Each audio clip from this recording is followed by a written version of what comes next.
What's up, and welcome to another edition of Locked On NBA, the biggest stories with the local experts. I'm your host, Jackson Gatlin, also host of Locked On Rockets right here on the Locked On Podcast Network. Today, we're joined by Matt Moore from Locked On Nuggets to discuss the MVP battle between Nikola Jokic and Jayson Tatum, with the Nuggets and Celtics facing off in Denver, including a ridiculous 35-plus minute game delay to start the new year. We're going to get there, but first, today's episode is brought to you by Prize Picks.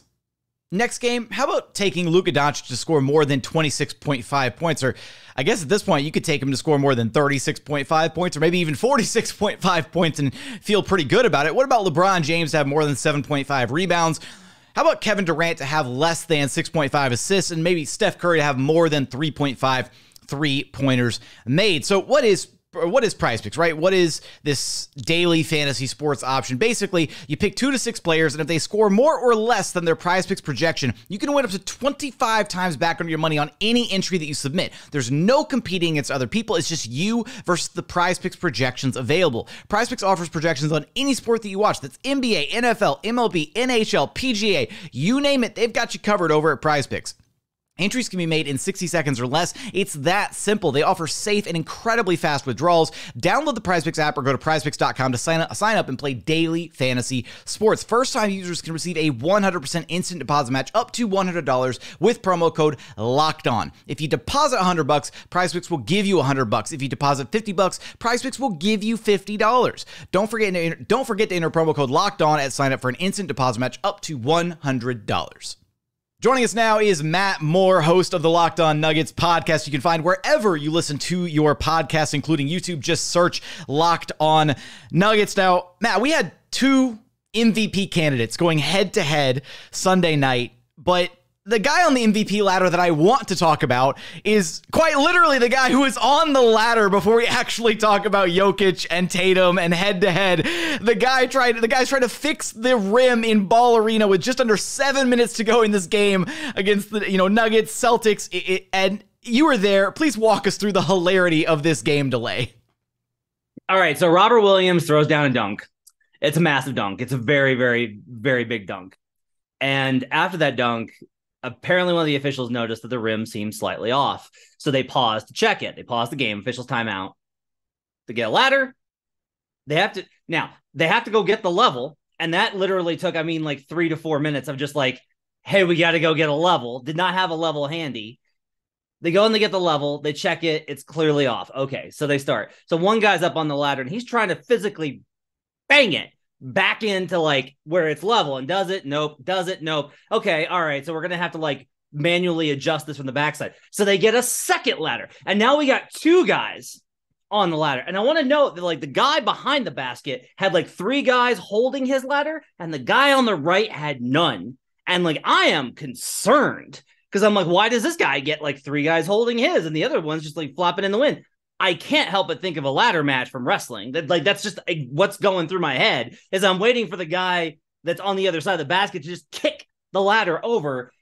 They go through this process 3, 4, 5, 6 times. They can't get it right. So eventually they take the rim entirely off, get a replacement rim, and attach it after a 45-minute delay. While this has gone on, Game Ops is trying to keep the crowd engaged. So they go through the whole gamut. All right, let's do kiss cam. Okay, let's do dance, like a long dance cam, like not like your normal dance, like a long dance cam. Then it's sing a long time, and you break out the hits, right? You go to Bohemian Rhapsody because that's going to take like 17 minutes on its own.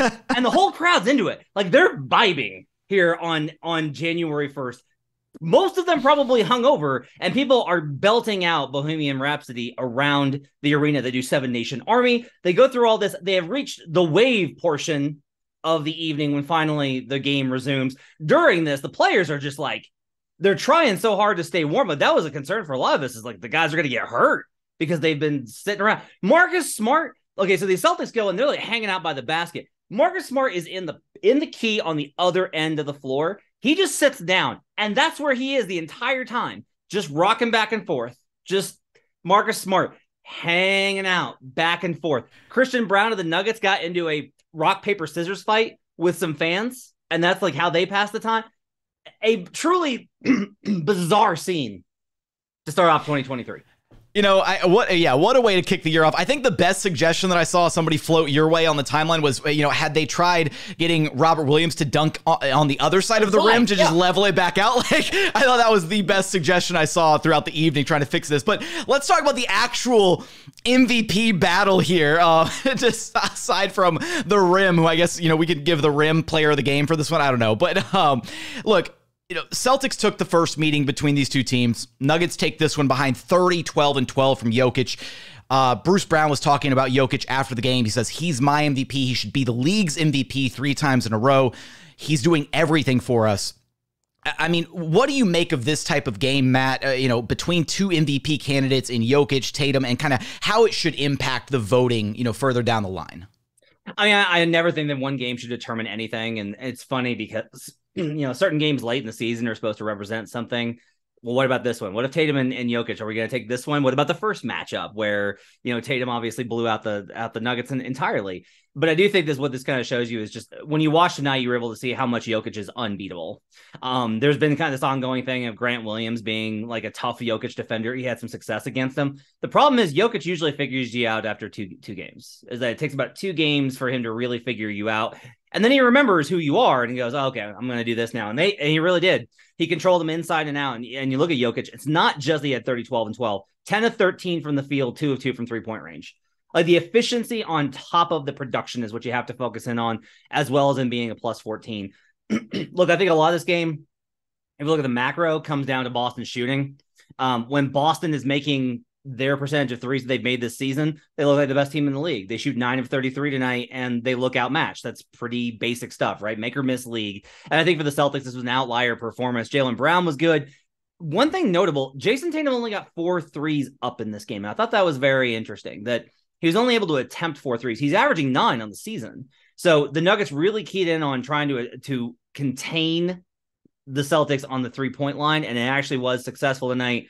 They had a really strong performance. This Nuggets team has been rolling. They didn't really have a lot of signature wins early, but they've had a lot of them late, and it's a big reason why they're number 1 in the Western Conference now.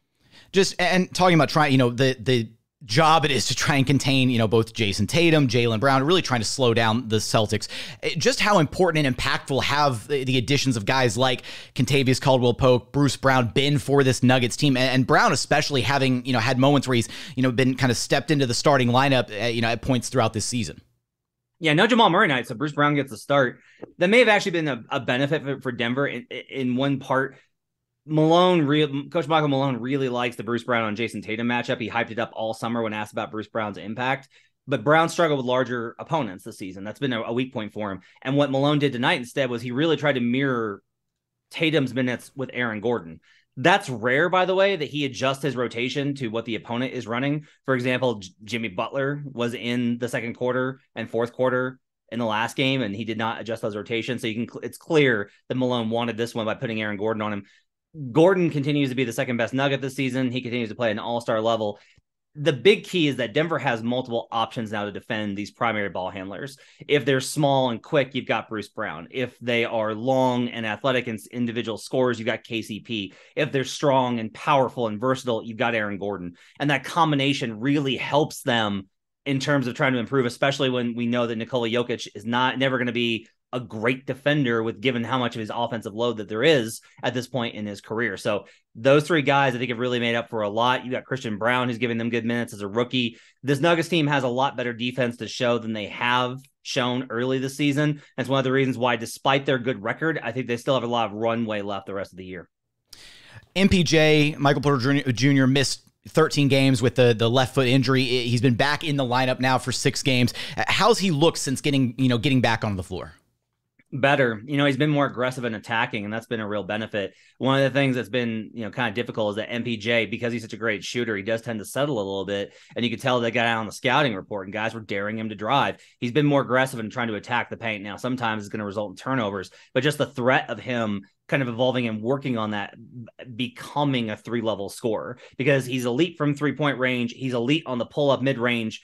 If he's able to add more consistency in attacking closeouts to get to the rim and draw fouls, that to me is pretty significant. But he's really struggled with Boston in the previous matchups, and he showed absolutely no hesitation. That was a big part of this tonight. The Celtics defense has sometimes froze him.